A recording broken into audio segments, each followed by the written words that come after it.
How is everybody? All right, I want to make sure we're okay with little F-bombs. We're okay? I was driving down here. My dad calls me from Philly. He goes, "It's Lent. Watch what you say." And I'm like, "You think that Jesus didn't hang out with some thugs, Dad?" He's like, "Oh, my God." Here we go. Well, unapologetically real. This speaks to my soul. It is my soul, and I'm not going to bury the lead here. I'm going to be as blunt as I can, as long as you can handle it. Society says they want you to be unapologetically real. They encourage you to. They lying. Because they want to keep women in a box. They want to keep every single one of us in a box. They want the version of you that suits them best. They want the version of you that will benefit them the most. They don't want you out here all unapologetically real because you might expose their fake. It's my favorite thing to do. You may not agree with them, and they don't like it when you disagree with them. So there, I said it. Okay, so who is them? People always say, "Amanda, who is them? Who are you talking about? You know, are you like a man hater?" No, my 20s proved that I loved every man I saw.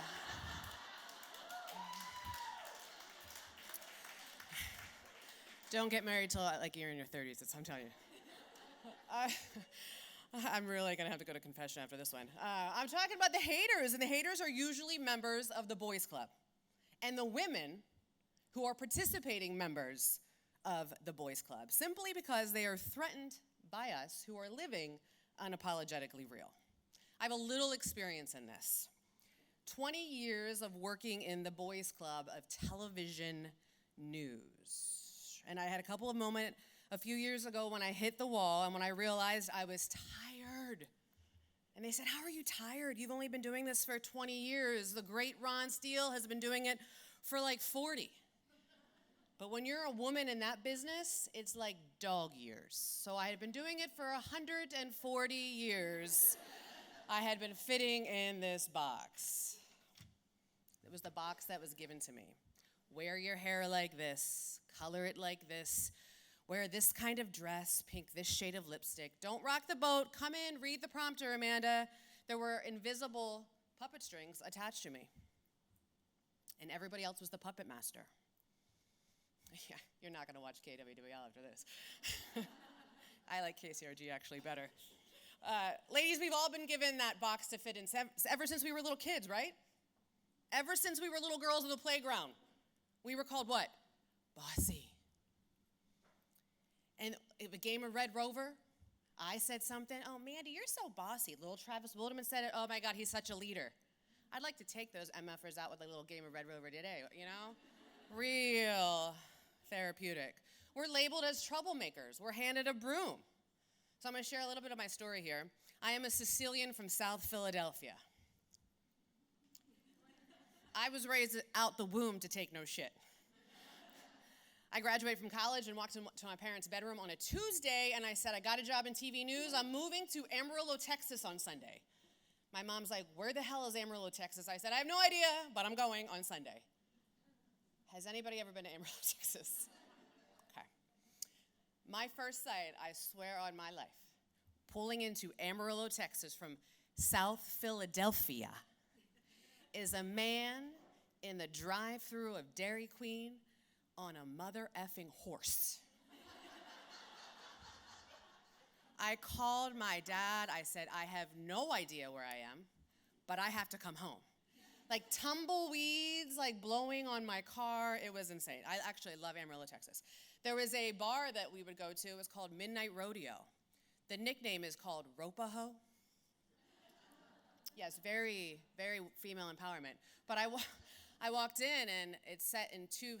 I needed to get to the back room. That's the Piranha room. That's where they played all the old school hip hop and R&B. But in the front, it's like this circular floor. And I'm like, "Is this a roller rink?" They're like, "No, that's a dance floor." I didn't know. I was introduced to two-stepping and waltzing, and I learned real quick that you never take a man's cowboy hat and put it on your head, because that means you're going home with them. And they apparently don't buy belt buckles, they win them. See, I'm giving you a little lesson, all things that this Philadelphia girl had to learn. Well, In my early years of news, I was very in love with myself. I was 22 years old. I got into Midnight Rodeo for free. That $5 cover charge was waived. I was very impressed with myself that I was on television. I was in love with myself. I would be at the grocery store. Are you that girl on TV? Yeah. My head would not have fit in this room. My news director, very early on, she kept telling me, you're too focused with your hair, you're too focused with your hair, you're too focused with your makeup. You got to focus on your craft, your writing. I'm like, I'm good at writing. Okay, I have a journalism degree. One day, I got knocked off my high horse. 23 years old, I hear this. I need everybody in the KFDA newsroom to please come to the building conference room. So we go into the conference room, and it's everybody there. Now, you have to understand, when you are a young journalist, you're competing with other young journalists, right? It's all about who's hotter. That's really all you're competing with when you're 22, 23, not who's smarter. So the boss stands up there in front of like 75 people, and she says, until further notice, Amanda Goodman is no longer allowed to be on television. I don't want to see her face. So all the girls who are competing for my job are like doing this thing. Like, loving every minute of it. I'm off the air for 3 months. I go into the news director's office. She says, do you have any questions? I'm like, no. She says, if you want to be famous, get your ass in the car and drive out to California. If you're here because you want to be a journalist, keep your mouth shut. It doesn't matter what you look like. Listen to me, and I don't want to hear you. And I was like, okay. That was in August. And she had already promised me that I could anchor on Christmas Day. That would be my first day anchoring.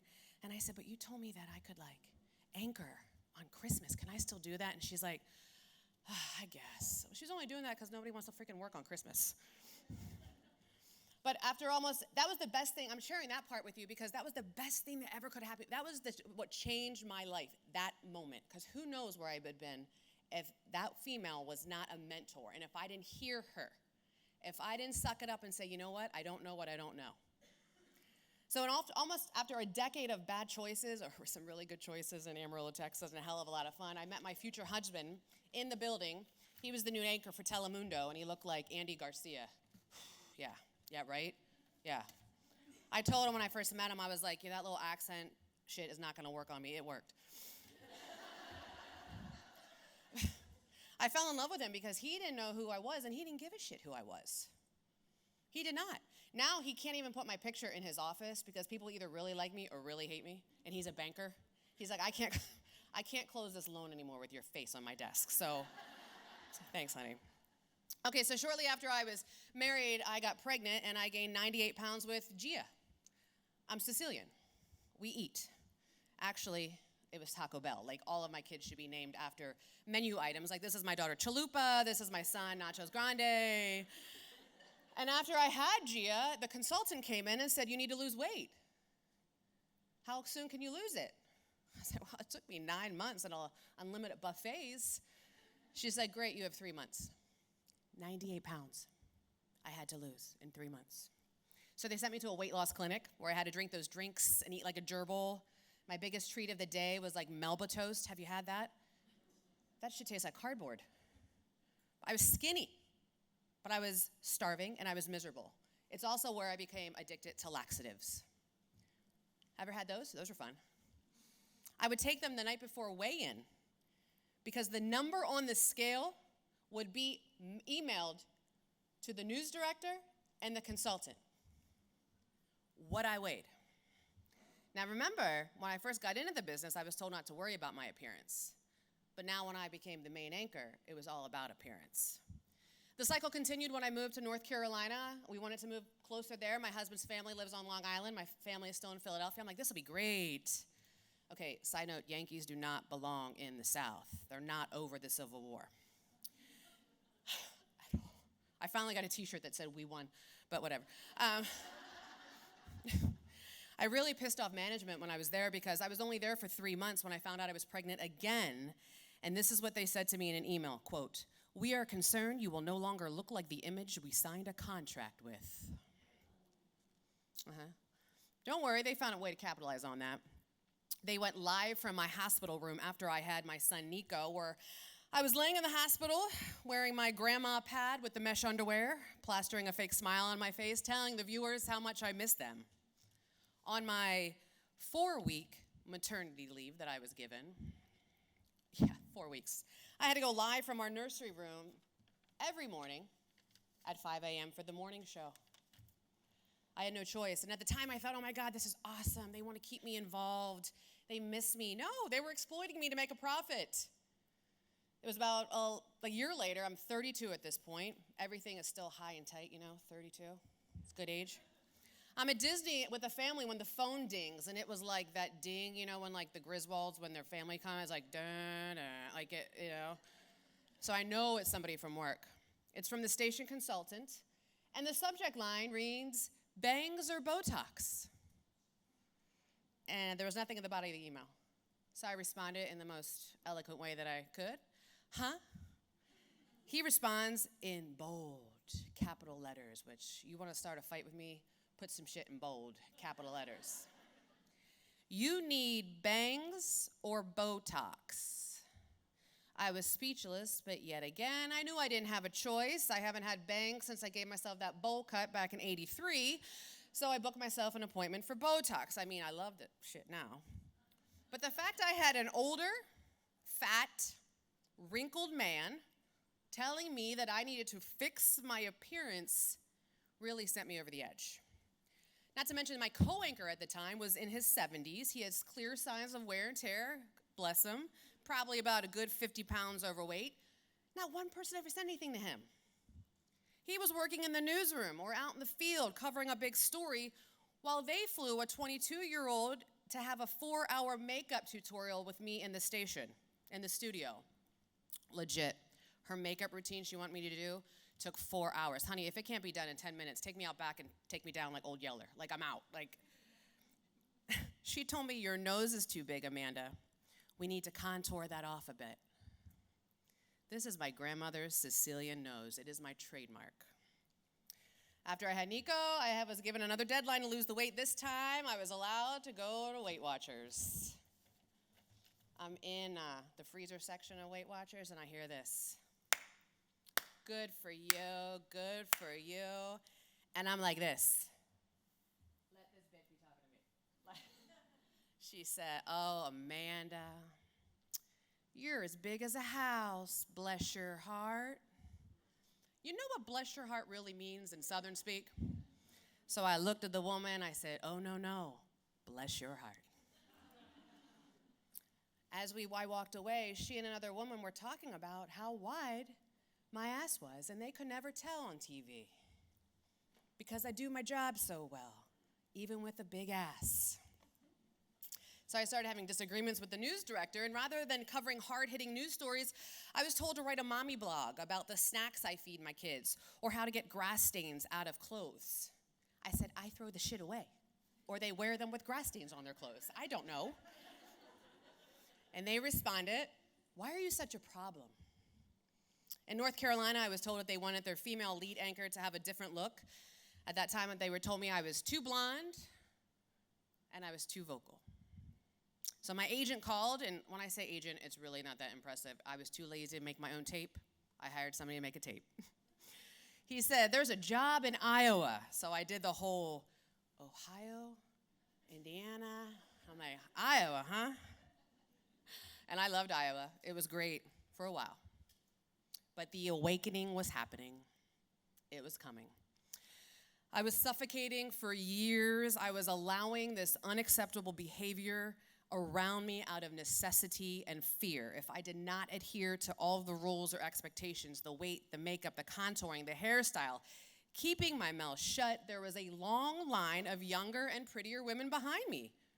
Not always a better journalist, but they were coachable. Coachable in the boys' club is, really boys' clubs speak for wearing puppet strings. My hair was falling out of my head because it was so dry, it was over-bleached. Did anybody ever watch me on Akeda? If you didn't, you're not gonna hurt my feelings. I had like that blonde helmet. You know what I'm saying? Yeah, you remember that thing. That thing did not move. My hair was falling out. So I go to the salon in Cedar Falls to get my hair done. Well, we had a contract with them. The station had a contract. the salon was told what color to do to my hair. But the stylist whispers, she's like, you're going to be bald. Your hair is falling out in the back. I'm just going to tone it down, make it a little bit more natural. I said, cool, whatever, do whatever you want. Like, I'm that person who sits in the chair and just says, go ahead, do it, have fun. Apparently, the manager overheard that, called my boss. So I pull into the K-Dub parking lot in downtown Waterloo, and my boss is standing there waiting for me in the parking lot. He says, get your ass back in the car and go fix your hair. You're not on air. I was suspended for 3 days because my hair was a shade darker blonde. I shit you not. And then imagine all this, imagine this whole table. You have hair appointments, and then they call you. You've been waiting like a month, 8 weeks for your hair appointment. I'm sorry, Amanda Goodman, we had to bump you for Amanda Goodman. So now half of Cedar Falls hates me because they had to bump me to fix my hair. I was owned. And then on TV, I was like this. Thank you so much for joining us tonight. I realized that all the rules I was following for so many years were absolute bullshit, and I wasn't being a good employee. I was being hypocritical because I was coming to events like this over and over, or posting on my page about empowering women, use your voice. And I was choking. I was literally choking on the fake. I was drowning, and it was the boys' club who was keeping my head underwater. I was about to turn 40, and ladies, we know what happens when we turn 40, don't we? Besides gravity, our give-a-shit meter goes off, doesn't it? Who's not 40 yet? Oh, girl, wait, it's coming. It is glorious. I'm going to tell you a story. It was the moment that really changed my life. Election night 2018. You see, when I was on television, I always wore a black blazer. Later on in my seasoned years, in my 30s. You know why I wore a black blazer? I had different black blazers because I wanted to be treated like the dudes. I wanted to be treated like the men. Because everyone's always commenting on my dress or what I was wearing. It wasn't good enough. I'm like, okay, if I look like one of the guys, maybe they'll treat me like one of the guys. Because those guys wear the same damn suit every night. So election night, I'm like, we have this fancy new set. I'm going to wear one of those anchor dresses. You know what dress I'm talking about. You know those anchor dresses I'm talking about with like the cinching here. A couple pairs of Spanx underneath. One wrong move. It was like a can of biscuits I was about to go. It was tough. But election night was always my favorite because the prompters are turned off. And that election cycle, I was the one who was covering all the candidates. I met every single one. So it was like, finally, I can flex my brain. Let me show you. I mean, like, Ron and I would go back, and he was great, going back and forth. It was awesome. It was the best adrenaline rush. I left there, I was like, we just kicked some ass. Next day, ting! We have a post-election meeting in the news director's office. Okay. As I'm coming in to the building, my director's like, I need to talk to you. I was like, not now, Tanner. He's like, it's really important. I need to talk to you. I was like, I got to go to Shane's office. I'll be right there. Walk into Shane's office. I'm wearing maternity pants. It had been a year since I had my third child, but they're glorious, aren't they? So that's a key part of this story. So I'm standing there with my news director. I affectionately call him Keebler.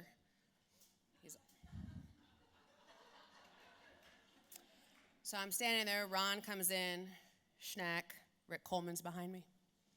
And they're like, oh, we don't need you. I just need to talk to Amanda. So I go, it's okay, you can talk to me. He's like, okay. Earmuffs if you don't like bad language. He said, all right, don't ever wear that dress again. You look like a fat fucking hippo and you were totally unappealing to watch. Oh, yeah. Remember that part about me being Sicilian from South Philadelphia? I saw red. And I lunged at Keebler like a rabid puma. Like going for his neck. I'm not even gonna lie. I don't even know what I was gonna do when I got to him, but I sure was gonna choke the shit out of him. I know that. Ron grabs the back of my pants, but they're maternity, so they got some give. So it was like, like this choke. Rick Coleman had to come in and chokehold me. And he's whispering in my ear. I was like, let me at him. He's like, I know he's a son of a bitch. I was like, let me at him, Rick, let me at him. And Keebler just stood there. So I'm walking out of the office, And I'm walking away, and the whole newsroom, because the news director's office is all clear glass. And so the newsroom was like 35 people in there, and they're all like young and impressionable, and I was supposed to be like this mentor, and they're all like, what just happened? And so he does this to me, and my back's to him. Hey. You know, like when people want to run their mouth when you have their back to them. He's like, did you hear me? Don't ever wear it again. So I turn around, and I look at him, and I say, eat a dick.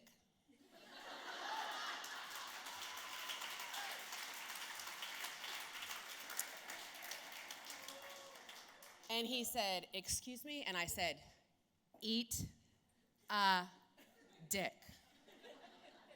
And Ron, who's still one of he's like family, we shared like a desk, our desk space. He's literally doing this, head down and just shaking, laughing. It was truly my finest moment. But my director finally came up to me, and you know what he wanted to tell me? An hour before, the consultants, the managers, all men, not one of them looks like Matthew McConaughey or Idris Elba, not one. They were in the control room, and they were telling Tanner to zoom in on her. Zoom in. See, look at that. Look how wide her hips are. My third child weighed 10.7, was 23 inches long. I gave birth to a Buick. It's biology. But that's what really happens on news sets. Guarantee it. I bet your mayor has a few stories to tell you. I love Tiffany, by the way. You guys have the best mayor in all the damn state. But that was the day I came alive. I put my foot down for me. The boundaries went up. Because this is the thing, ladies. What you allow will continue. What you allow will continue. And the news industry has always treated women like garbage. Think about it. When was the last time you saw an aging woman in her 60s or 70s on TV? No. How many aging men do you see on TV in their 60s or 70s? All of them. For 20 years, I was irked by the fact that I had different rules, but then I went along with it because it's always been like this. And I was told, well, you chose the industry. F that. It was that day I knew I had to walk away from good, otherwise I was going to lose myself. Now listen, I am not rebellious. I am actually a rule follower. I went to Catholic school from preschool through 12th grade, and I was taught by nuns who literally still scared the shit out of me. But it was easy to paint me as this big, bad bitch, Amanda from Philadelphia, just because I used my voice. And a woman with a voice is problematic. But don't let anybody get in your head with that. We are only problematic to those who see us as a threat.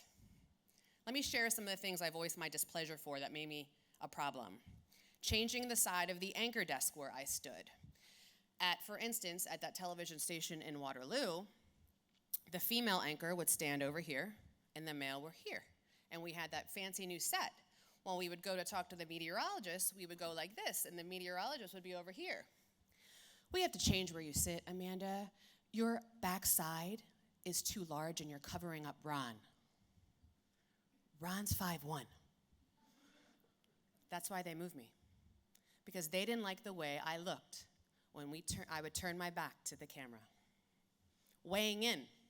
I would have a scale for 20 years put by my desk. Can you get on that real quick?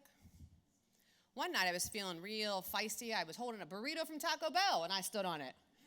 Took a big knob on it. Yeah, what does it say? 205? All right, I'm good. Everyone would get pizza on nights like election night, and they would have a salad waiting for me on my desk. I wasn't allowed to go home for dinner to see my kids, so I saw my children maybe for 15 minutes a day. All the men were allowed to go home. I once had a boss that said, "You're not a feminist, are you?" I am a woman. Saying you're a feminist has a negative connotation, doesn't it? Like we're angry man-haters. Again, like I told you, my 20s proved I did not hate any man. Now look, I am not going to wear a knitted kitty or knitted vagina on my head. Just not my thing. I'm not going to burn a bra, because that shit's too expensive, to prove that I'm a feminist.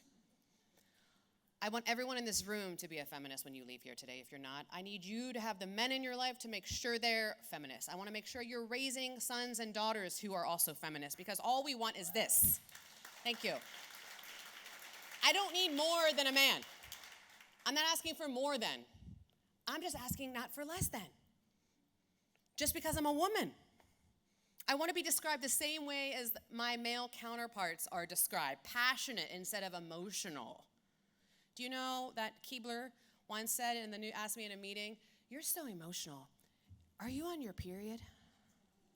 I said, "I'm about to size you up for some cement shoes."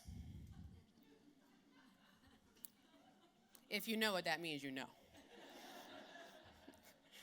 I want to be called a leader instead of bossy. I want to be persistent instead of bitchy. In my role now as a child advocate, I expose a lot of dirty stuff. A lot. I lift the rug on a lot of secrets. And guess what?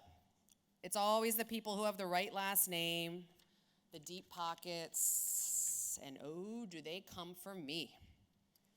There was a predatory teacher that I exposed and called out. I'm such a horrible person. I just think that predators shouldn't be teaching our children. I mean, awful.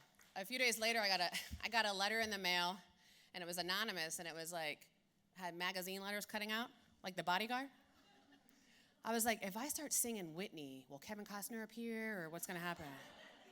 Like, people come for me all the time now for doing what's right, for using my voice, for not apologizing, for doing the right thing to protect kids and for lifting women up. And they come for me. And so I said, I told a former boss to eat a dick across a crowded newsroom. Do you think I give a crap what you think of me? I will eat a bowl of water with a fork before I care what you think about me. Because I am standing in, it's not my truth, I'm standing in the truth. Doing the right thing, everyone thinks, oh, it's easy. It's not. Because everyone comes for you. Everyone judges you. So here it is, ladies. I have tried everything, and I have right now the tried and true method on how you can live unapologetically you. You ready? It's methodical, it's clinical, it's backed by science. You might want to write it down. You can grab out your phone. Here it is. Fuck it. That's it. If it makes you happy, do it. If it doesn't make you happy, don't. If there is something or someone in your life that drains you, get rid of them or it. It doesn't matter if you've been best friends with her since 13. If she hasn't grown with you, best of luck. Thanks for the memories. Love you, boo. You're out. If there is something that you are passionate about, get loud about it. If someone doesn't like you, what you stand for, who cares? They don't have to share your beliefs. What makes us different is what makes us great. I had a woman email and say, this is my favorite one. She emailed me and she said, how do you sleep at night, knowing that you're such a bleeping, effing, bleep, bleep? And I was like, with the fan on. I'm not going to answer anybody anymore. Ask my husband. And you know what? I don't even get in arguments with him. See, he's Latino. Have any Latinos in here? Because I know your tempers rival Italian. Like we, you know. So I don't even argue anymore. So ladies, never argue with your significant other. Let me give you a little trick right here. I'm taking a side turn here. When they wake up, stand there with your cup of coffee, stir it with a knife. He came down, he did something that made, I'm standing there, he's coming down the hall, and I just did this. Just put it down. I mean, the dishes got done, the laundry got folded. I'm telling you, it works. Let me know. Message me, let me know if you did it.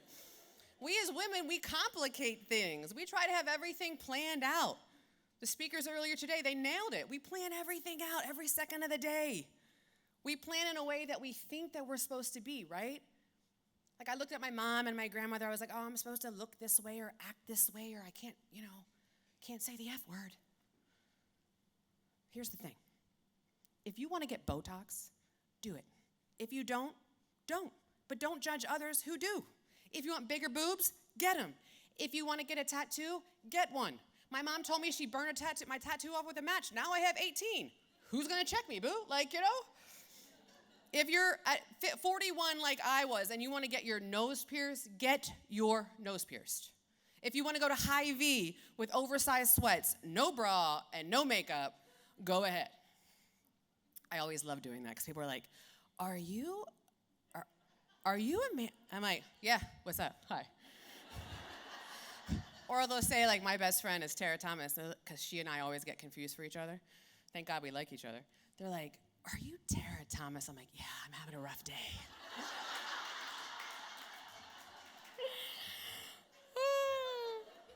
I get her all the time. If you're not happy at your job, find a new one. If you see another woman winning, clap for that woman.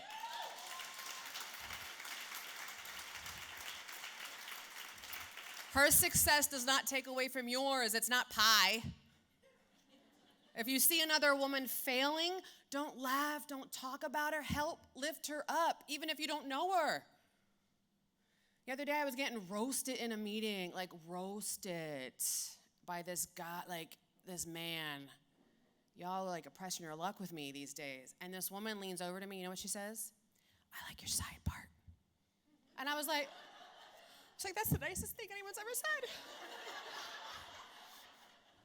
Because my daughter, you know, I have a 14-year-old too, and, you know, of course, she tells me, Mom, the side part, you're aging, you're like, you're Generation X. I was like, don't you come for Generation X. We are the original F around and find out generation. Thank you very much. If you see boys club nonsense happening at work, tell them all to eat a D. Seriously, when they go out on that golf outing, when they go to play golf at lunch, go with them. Stand there and drink a beer. You don't even have to golf. It's like you're going. Next time you're at a lunch meeting in your business, has this ever happened? Because it happened in the newsroom all the time. We would be eating like some kind of food, a hoagie or like, you know, donuts in the morning, and all the men would get up out of the room, and the women would be left to clean. Right? Sorry for the men who are in the room today. You are all brave. Sorry. You live unapologetically you when you do what sets your soul on fire in your personal and your professional life. You live unapologetically you when you stop apologizing for who you are, what you stand for, what you believe in. And recognize this, who you are, who I am at 45 is not who I am at 25. It's not who I was at 35. You can change, you can evolve. I thought I was gonna be a news anchor until the day they wheeled me out. That's not the case. You can change at any point. You have nothing left to prove. You waking up as a woman, you've been through enough. I live in my truth now. If people don't like me for what I stand for, who I am, and what I say, that's fine. They're not my people. For so long, I based my worth on like the TV rating scale. Because if the ratings were good, I kept my job. If people liked me, that meant they were watching TV. Oh, they like you. There's no rating scale in the world. If you have to shrink yourself to fit into a room, find a new room. This is not junior high. You don't have to sit with the mean girls anymore. You don't have to seek their approval. Send the mean girls to me. I like dealing with them.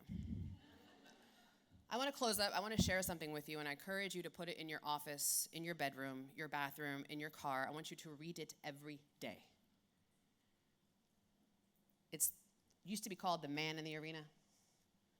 We're going to call it the woman in the arena. It is not the critic who counts, not the man who points out how the strong woman stumbles or where the doer of deeds could have done them better. The credit belongs to the woman who is actually in the arena, whose face is marred by dust and sweat and blood, who strives valiantly, who errs, who comes short again and again because there's no effort without error and shortcoming.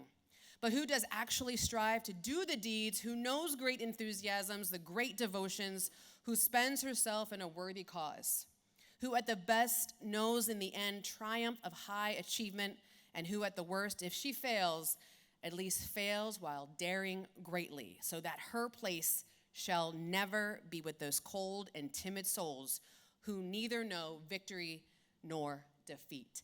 Get your ass in the arena, kick a little ass in that arena, and don't apologize for who you are.